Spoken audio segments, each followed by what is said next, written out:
This is the report page, and we have named the report page as days difference since last.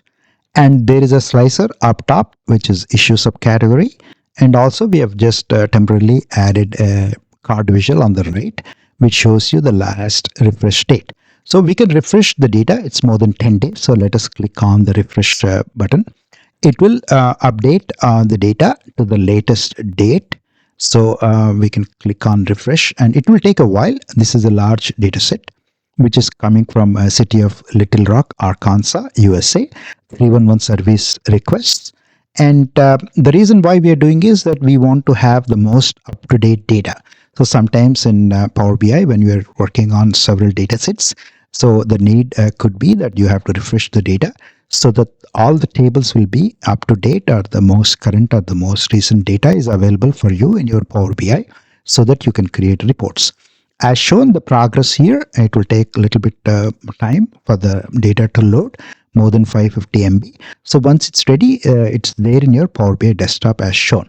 The last refresh date card visual also will show you the 4/14, which is today, April 14th, 2025. So clicking on refresh button will bring the most up-to-date data into our Power BI. Let us try to go to the table view, and if you look at the data, there are 972,138 rows in our data as shown in the bottom left. And let me try to highlight that part. And this is the number of rows because we have refreshed the data. Obviously, every day the more complaints will come into 311 service requests, and the data, the number will increase. Let me sort the date column from as descending to ascending. So in this video, we want to find out the number of days since the last complaint date. So let me first let us try to understand what we are trying to achieve. Let me pick a couple of columns here: ticket method received, issue subcategory, and the date column. So we have already seen the issue subcategory is the slicer we have used in the report page. So for example, in the ticket method received, let me just pick one category, say walk-in, and click OK. You can see there are several dates, right? Since we have sorted the date, the most recent date or the last date appears as the first row, and the bottommost row is the first date where the complaint came in. So in this ticket method received column, walk-in is the category, and this category, the most recent date, the last date is shown as in the first row as highlighted, and the bottommost is the first date. So what we want to do is we want to first create these two measures so that we get the first date and the last date. Once we have those two columns, the next is we want to find out how many days have passed since the date of last complaint date. So we will try to calculate the number of days since the last date. So that is the idea. So let us try to go back, and again this issue subcategory is the slicer in our report page. So we will use this basic understanding of the logic, and let us try to go to the report page, and let us try to right click on the measures table, and on the measures table let us try to create those measures. Right, the first measure, let us try to click new measure, and let us try to name that as date of first complaint or first complaint date, whatever. Based on your needs, you can name it appropriately. And let us try to use the DAX function, first date. It returns first non-blank date. So let us try to pass the date column from our main table. Let us close the parenthesis and commit to it. And let us try to format it to a short date. And let us try to copy the same code.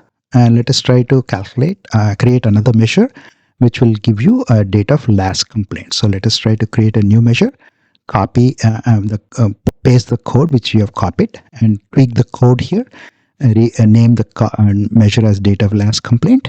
Instead of first date, let us use the last date. And once you commit and do the formatting, the measure will be ready. Let us try to create a matrix visual here. And for the rows, ticket method. And we have passed those two measures which we have created as the date of first complaint and date of last complaint.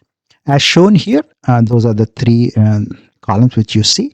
What we want to do is we want to calculate the number of days, date of last complaint, right? For example, the first row, 4/30/2025 is the date of last complaint.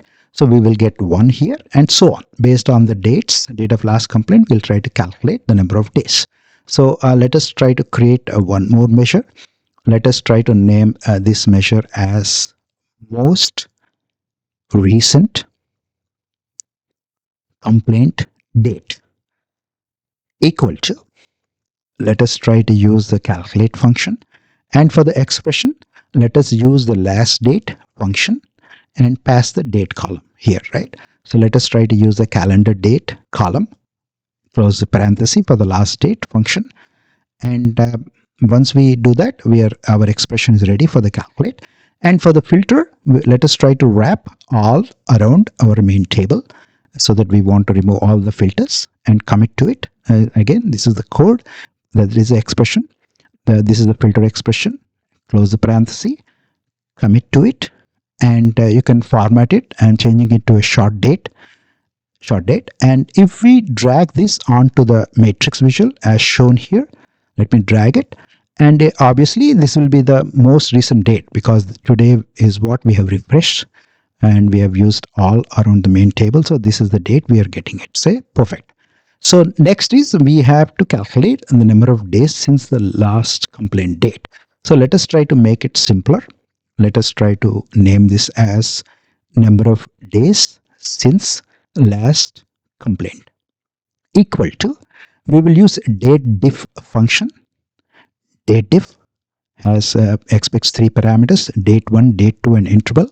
We have calculated those 2 measures. So let us try to add this date of last complaint, and also for the second parameter, let us try to pass that most recent complaint date measure.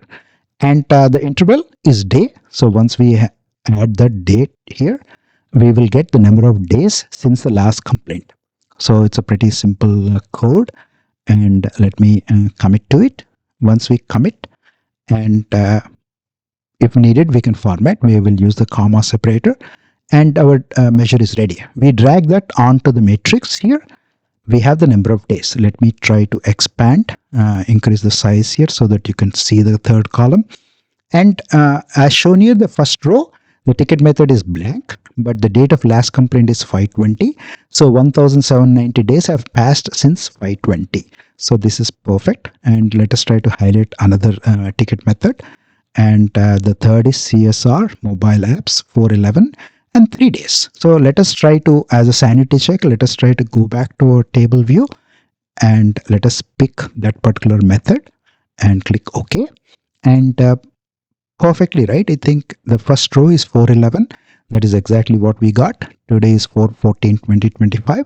3 is what we have got. That is perfect. And if we scroll down, we will also see the first date, right? So let us try to scroll down and see.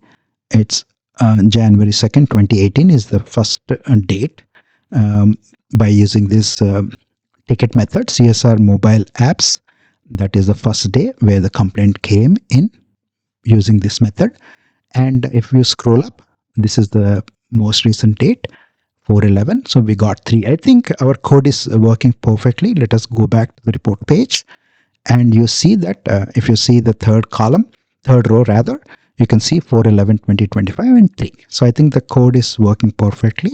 Let me add a stacked column chart, and let us add the same values of what we have added to the matrix.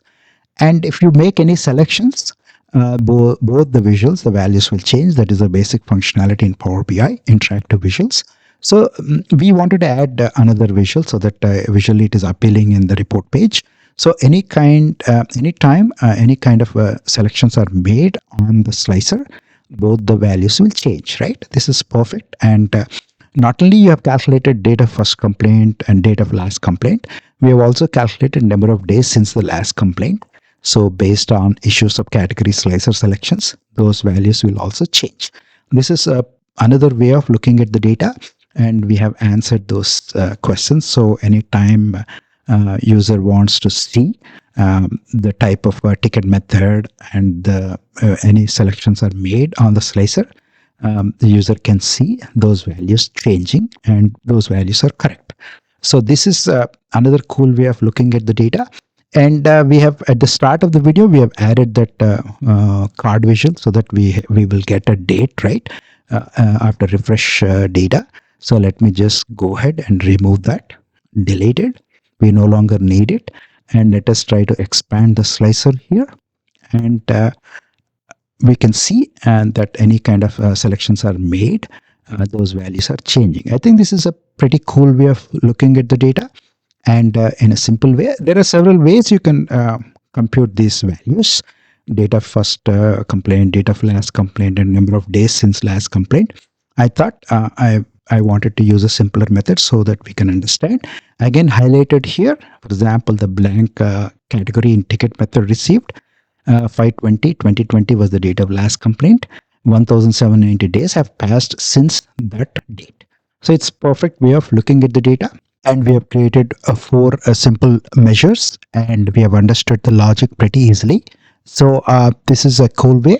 And thanks for watching, and see you in the next video.